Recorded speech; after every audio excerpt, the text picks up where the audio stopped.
Ah, le bricolage! C'est l'étape que je préfère le plus dans mon travail. C'est quand vient le moment où je dois fabriquer les décors et les mini-accessoires de biscuits et cassonades. Pour le livre de Noël, j'ai dû leur fabriquer un petit salon. Pour eux, et j'ai pensé qu'on pourrait fabriquer ensemble aujourd'hui un petit salon de Noël pour vos toutous pour que vous aussi vous puissiez avoir votre scénette de Noël. Donc, on va fabriquer 2 murs comme ça pour que vous puissiez fêter Noël avec vos toutous puis que vos toutous puissent avoir leur propre salon. Parce que nous, on aime Noël puis on aime décorer la maison, mais vos toutous aussi, je pense qu'ils aiment ça Noël puis ils adoreraient avoir leur propre salon.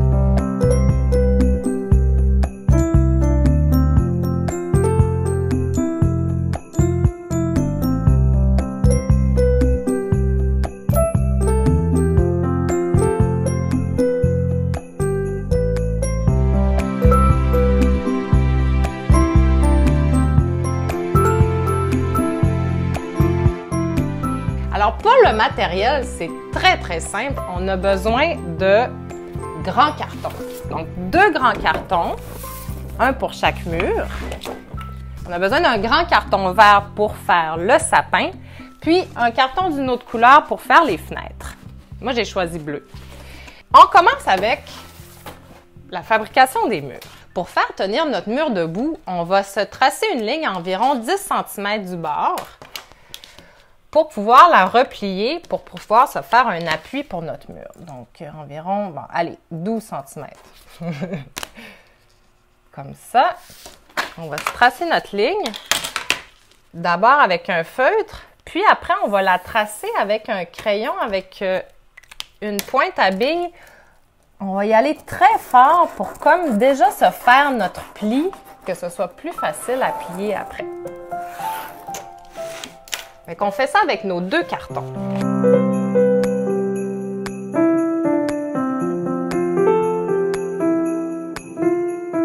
Donc là, on a fait nos 2 bords de mur. Nos murs vont pouvoir tenir debout, comme ça. Mais on va les fixer l'un avec l'autre, mais notre mur est un peu trop grand. Donc, on va le raccourcir, puis ça va l'aider à tenir mieux debout aussi. Donc, on va se tracer une autre ligne à environ 20 cm du bord, comme ça. Oups.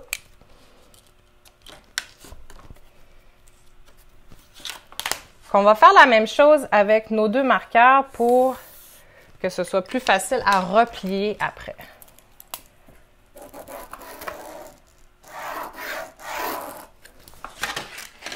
Puis pour la plier, bien évidemment, on va devoir la couper ici. On replie ce bord de mur-là comme ça. On fait la même chose avec notre autre carton.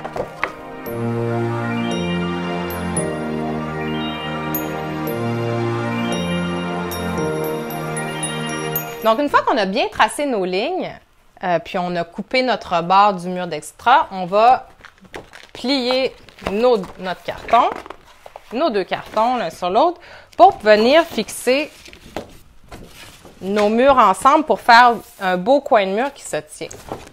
Donc là, je vais les déposer à plat comme ça. J'utilise un ruban adhésif beige, celui qu'on utilise pour peindre habituellement. Je trouve que c'est un ruban qui tient vraiment bien parce que si on utilise un ruban adhésif comme ça, transparent, notre mur, il risque de décoller. Puis dans 3 jours, notre décor, il sera plus en place. Donc, on veut pouvoir le garder longtemps pour pouvoir s'amuser avec nos peluches dans le décor longtemps. Donc là, notre mur est fixé. Voilà. Et on le plie comme ça. Et on a déjà nos 2 murs. C'est facile, hein? Là, je propose de faire un décor de Noël, mais une fois qu'on connaît le secret pour se faire 2 murs, on peut faire n'importe quelle pièce. Une salle de bain, on pourrait faire un garage, on pourrait faire un garde-robe, on pourrait faire une cuisine. Aujourd'hui, on va faire un salon avec un sapin. Pour faire le sapin, moi, je me suis inspirée des cartes de Noël avec des sapins qui se déploient quand on ouvre la carte, mais je l'ai juste fait un peu plus gros pour le faire dans mon coin de mur de décor. Donc là, je vais mettre le décor de côté puis on va se concentrer sur le sapin. On a besoin d'une grande feuille de papier, idéalement vert parce que un sapin c'est vert. Puis pour tracer mes ronds, on va tracer des ronds. Moi, j'utilise des bols comme ça pour faire la cuisine. On appelle ça des culs de poule. Je sais pas pourquoi d'ailleurs on appelle ça des culs de poule. Ça ressemble pas à des culs de poule. Mais bon, j'ai 3 grandeurs. On va devoir avoir 4 cercles. Je fais un premier cercle de la grandeur, exactement de la même grandeur que le gros bol. Je vais faire un deuxième cercle, puis je vais tracer environ 3 cm autour du bol. Ça ne me fera pas un super beau cercle précis, mais ça va être à peu près ça. Si vous avez un encore plus gros bol, ça va être parfait. Vous avez les dimensions de toute façon dans les directives du bricolage. Donc, mon 3e cercle et mon 4e cercle.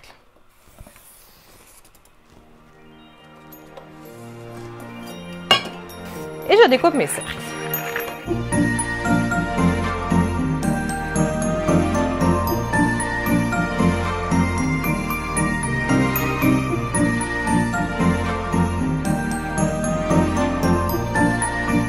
Une fois que nos cercles sont découpés, on va les plier en 4. Une fois, 2 fois. On va avoir besoin de seulement 3 des parties du cercle. 1, 2, 3. Donc, on va découper la 4e partie parce qu'on n'en a pas besoin.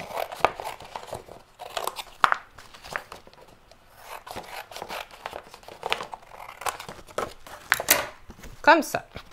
Une fois que on a nos 3 parties, on va continuer à plier. Donc, on va plier chacune des 4 parties, des 3 parties qui nous restent, pardon. On va la replier une fois et 2 fois. On va faire la même chose de l'autre côté. On va plier une des parties une fois, 2 fois.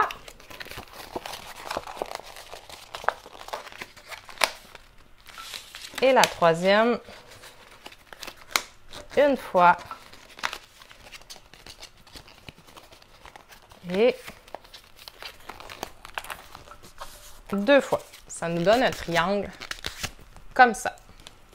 Ça va être la base de notre sapin. On doit la replier une facette sur 2, donc une par-dessus, une en dessous, une par-dessus, une en dessous, une par-dessus, une en dessous, une par-dessus, une en dessous, une par-dessus, une en dessous, pour nous faire comme un éventail. Voilà. Donc, on fait la même chose avec nos 3 autres ronds.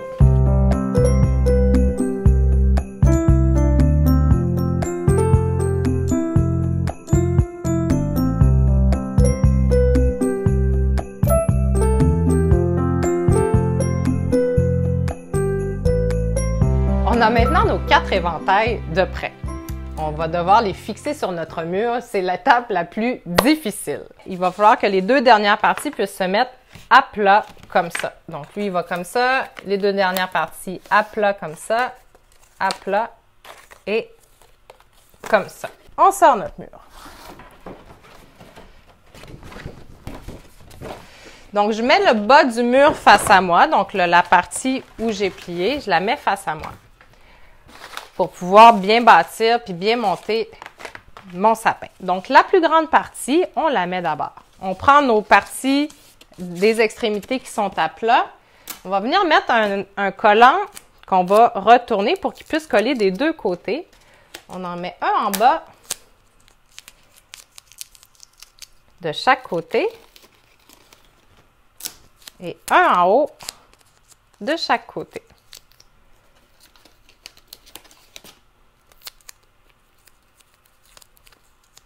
Comme ça.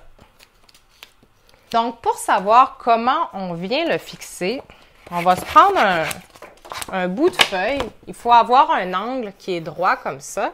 Donc, on se prend un bout de feuille, on le met environ à 15 cm du bas. On se fait une petite ligne à 15 cm du bas. On se met notre bout de feuille qui est à l'angle carré, puis on se trace une petite ligne. Puis on va venir fixer notre sapin, la première partie du sapin, en angle avec cette ligne-là. Voilà. On fait la même chose avec notre autre partie de sapin. On va le placer juste un petit peu plus haut que notre première étape. Puis, on va le resserrer juste un peu plus que notre première étape parce qu'un sapin, ça va comme ça. Donc, on veut que chacune des étapes soit un peu plus petite toujours. Donc, je la fixe comme ça, ici. Et je refais la même chose avec l'autre partie. Un peu plus haut. Ça, c'est la cime de notre arbre. Encore plus étroite, juste un peu plus haute que l'autre. Et quand on le retourne, on a notre coin de salon, comme ça, avec notre arbre. Puis ce qui est merveilleux avec cette technique-là, d'avoir fait un arbre comme ça, vous voyez, quand je le ferme, là, on les met bien l'un sur l'autre, bien, mon décor, je peux le mettre à plat, puis mon sapin est à plat. Puis quand je l'ouvre, puis j'ai envie de rejouer avec mon décor, hop! Il se pop par lui-même, puis il est tout beau comme ça. Donc là, le décor, on peut vraiment faire ce qu'on a envie de faire avec. Mon autre décor, vous vous souvenez, j'ai mis des fenêtres bleues. On pourrait aussi trouver dans des magazines un beau champ avec de la neige ou un décor extérieur qu'on crée des fenêtres avec. On peut créer des fenêtres de la forme qu'on veut. Des petites fenêtres de campagne, des grandes fenêtres de ville. On peut ne pas mettre de fenêtres, on peut juste mettre des cadres. On peut vraiment s'amuser à faire ce qu'on veut. On pourrait même mettre de la tapisserie sur les murs. Mais moi, j'ai choisi de mettre des fenêtres parce que je trouve ça beau, des fenêtres. Donc, pour faire les fenêtres, c'est vraiment facile. Je vais mettre ça ici. Donc, je prends un autre carton, puis je les découpe vraiment de la forme que je veux. Là, je me fais 2 longues fenêtres rectangles. Je les fais vraiment à peu près. Comme ça. Et je le coupe en 2. Donc, je les égalise pour qu'elles soient pareilles. J'aurais pu me faire un tracé. Donc là, j'ai mes 2 fenêtres. Donc, mes 2 rectangles. Moi, j'ai envie de faire des cadres sur mes fenêtres. Donc, je vais me tracer des cadres. Là, je trace avec un gros marqueur. Puis c'est important de mettre un carton en dessous, sinon on va dessiner sur la table. Donc, j'y vais comme ça. De chaque côté, je me fais un beau cadre de fenêtre. Puis quand on fait un cadre de fenêtre, bien, notre fenêtre, elle ressort encore plus, donc c'est beau. C'est comme dans une vraie maison, il y a des cadres en bois autour des fenêtres. On fait la même chose. Est-ce qu'on lui fait des carreaux à cette fenêtre-là? On va lui faire... Tiens, un carreau. Carreaux. On va lui faire 4 beaux carreaux. Comme ça. On pourrait même faire la givre, du givrage sur la fenêtre. Donc, on a une belle fenêtre. C'est pas très beau avec le givrage, hein? Je ferai pas de givrage pour l'autre fenêtre.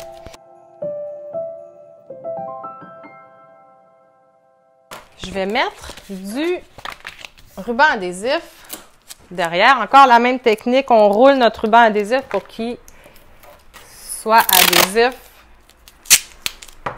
sur les 2 côtés. On en met dans les 4 coins.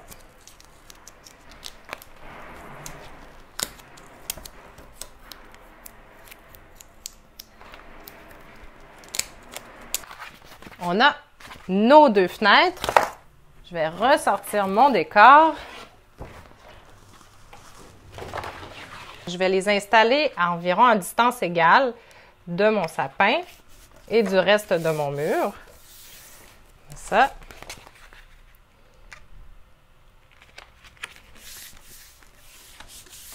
Voilà.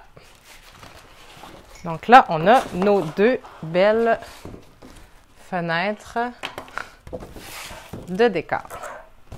Donc ça, c'est vraiment la base du décor. Après, c'est la partie amusante où on décore le décor. Ça fait un peu bizarre à dire, mais on met des accessoires pour rendre le décor un peu vivant. Fait que ça, c'est comme si on venait d'emménager dans une nouvelle maison, puis il n'y a absolument rien, à part un sapin, puis on vient installer tout le reste de notre ambiance, de notre décor. Ah! Puis avant de décorer le décor, j'ai oublié un élément très important. Qu'est-ce qui manque au sapin? L'étoile au-dessus. Moi, j'ai pris un mini chou, mais on peut facilement découper une étoile rouge ou un autre genre d'étoile. Donc, notre sapin a son étoile. On peut maintenant le décorer. Donc, qu'est-ce qui manque d'après vous dans un décor pour que ça ait l'air réel? Dans le décor de Biscuit et Cassonade, si je construis 2 murs, il va me manquer un plancher. Regardez le plancher que j'ai imaginé. Ça peut vraiment être n'importe quoi. Ça peut être un carton d'une autre couleur. Mais moi, vous savez que rien de trop beau pour mes peluches. Je vais leur mettre un tapis en poil synthétique blanc. Donc là, je remets mon décor par-dessus. Puis tout de suite, vous voyez, ça donne un effet tellement confortable. Je vais tasser ça ici. Donc tout de suite, c'est doux, doux, doux pour les toutous. On a envie de se coucher par terre dans ce décor-là.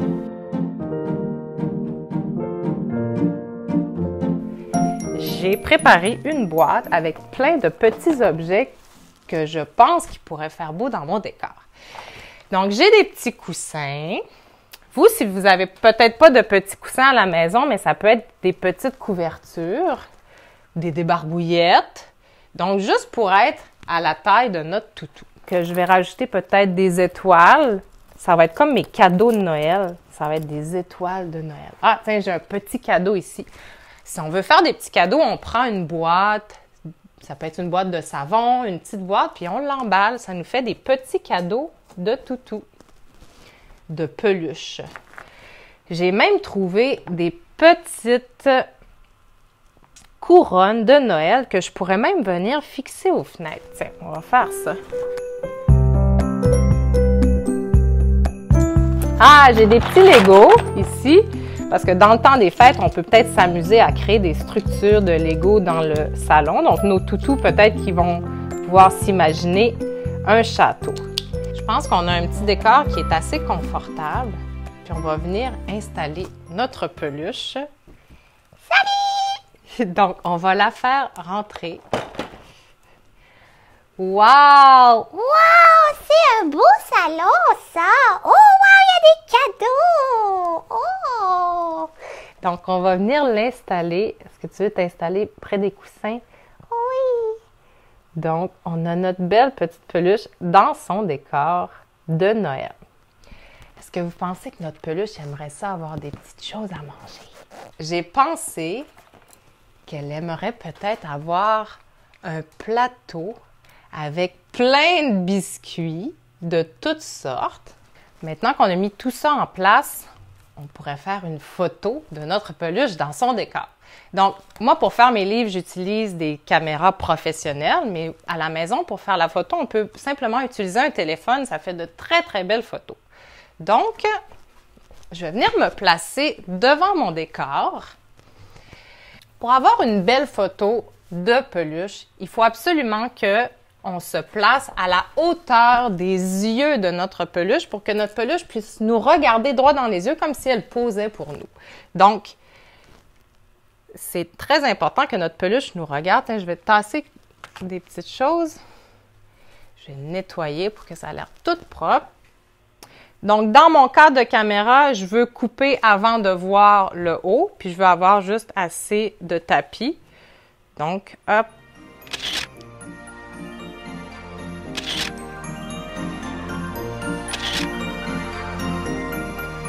Voilà, c'est aussi simple que ça de créer un salon de Noël de peluche. Tu peux t'amuser à créer toutes sortes de mises en scène, à imaginer toutes sortes d'histoires. Maintenant, tu as ton petit décor de peluche à toi. Bisous, joyeux Noël! Mouah!